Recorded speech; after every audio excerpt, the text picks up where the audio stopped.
With the clock ticking, the Mead Teachers Union reaches a tentative agreement just days before the school year starts.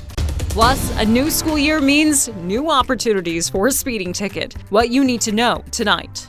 We are in the midst of a late summer heat wave, and record-breaking temperatures near 100 degrees are expected over the next couple of days.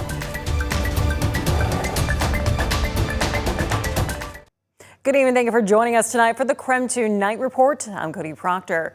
Another hot day in the books for us, and the high temperatures only expected to continue for the next several days. Meteorologist Michelle Boss is now joining us live in the Outdoor Weather Center tonight with more on your forecast. Yeah, we broke a record today, 99. The old record high was 98, and we are in for another couple of likely record-breaking days. You can tell it was a hot afternoon when temperatures at this time are still in the lower 80s in Spokane, 83 to be exact, 79 in Coeur d'Alene, 84 down in Lewiston, temperatures in the 80s in Grand Coulee, Omak, and Wenatchee. As you can imagine, with temperatures this warm, there are heat advisories and excessive heat warnings in effect for pretty much the entire inland Northwest through at least Thursday, and it does look like we'll finally start to see some relief by the end of the week, but it's going to be a couple of days before we see any cooler temperatures. Right now, we do have a few clouds moving through, partly cloudy skies, expecting mostly sunny skies for tomorrow, and it may be a degree or two warmer tomorrow than what we saw today. And since we did hit 99 today, it's very possible these highs are going to be up around 100 degrees at the Spokane airport. I didn't change it, but either way, it's going to be hot, mostly sunny tomorrow, sunny and hot on Wednesday, and could be another record-breaking day on Thursday. The record high is 96, forecast high 96. Michelle, thank you so much. Well, time right now for your quick night beat for a quick look at today's top stories. The entire town of Northport remains under a level 1 be ready evacuation as 2 lightning-caused fires continue to burn in Stevens County tonight. Level 1, 2, and 3 go now evacuations are in effect for the Marble and Onion Creek communities tonight. The American Red Cross opened up an evacuation shelter at the American Legion Post 146 in Kettle Falls. You can see that current look at the evacuations right there. Now here's a look at the Crown Creek fire. This is between Kettle Falls and Northport. At this hour, it's torched almost 3,200 acres. Containment levels still sit at 0% tonight. That other fire we're tracking is the Black Hawk Mountain Fire. That fire's grown to just under 400 acres. It is also 0% contained as of this hour at last check. Today, crews will spend the day monitoring the potential for fire growth and will continue with structure preparation in areas closest to the flames. Nearby to those fires, the Katy Creek Fire has now burned more than 300 acres. That fire's in Ferry County near Kettle Falls.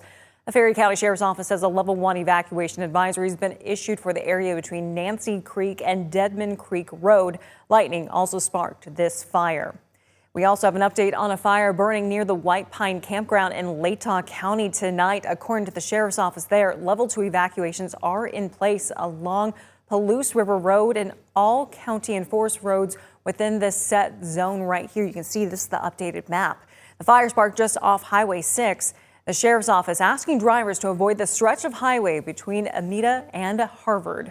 And that is it for your Night Beat tonight. For more on any of these stories, head to our website, krem.com.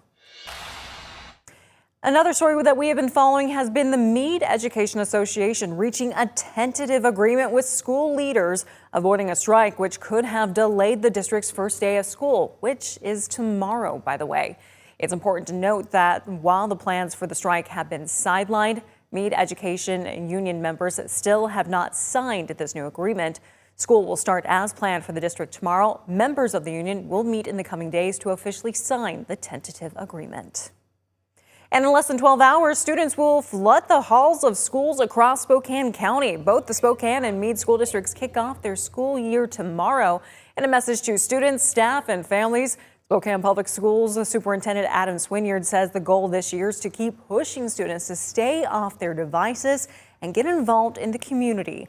Swinyard also had added the cell phone policy introduced last year laid the foundation to reach this goal. We saw it make an impact this last year. Attendance improved, their behavior improved, their grades went up, lunchrooms were louder and more vibrant. Swinyard also highlighted the district's partnership with Spokane's Parks Department. The Together Spokane initiative would pay for school and park improvement projects across the city. The bond will be on the November ballot. And with school back in session, keep your eye out for these things right here. These are the speed cameras. Starting tomorrow, you could face hefty fines for speeding in school zones. The cameras are usually active for 30 minutes before and after classes. Spokane police say officers will also be patrolling areas near schools to catch speeders and drivers who disobey bus stop paddles. If you're sending your little ones to class tomorrow, Spokane PD also recommends making sure they're wearing reflective clothing or backpacks. The city of Ephrata is under a boil water advisory tonight. The city says a leak was found in the water system, leaving many without running water. All water used for cooking, drinking, or brushing teeth should be boiled until further notice. The outage follows the water system challenges the city faced earlier this summer, including mechanical problems with one of the city's wells. The city will update when more information is known. And keep an eye out for this. Taylor Fresh Foods is recalling one of its salad kits due to the potential of undeclared ingredients. The recall's just for the Taylor Farms honey balsamic salad kit. The company says the salad dressing in the kit's actually the Asian sesame ginger dressing and not the honey balsamic vinaigrette dressing. As a result, the dressing may include sesame and soy, two major allergens.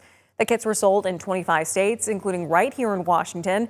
The best if used by date is up to and including September 4th. Well, don't go to bed just yet tonight. A devastating earthquake rocks Afghanistan, the latest as the death toll climbs. But first, hundreds gather in Boise, taking a stand against the uber wealthy and demanding support for working families. We're back in just 90 seconds.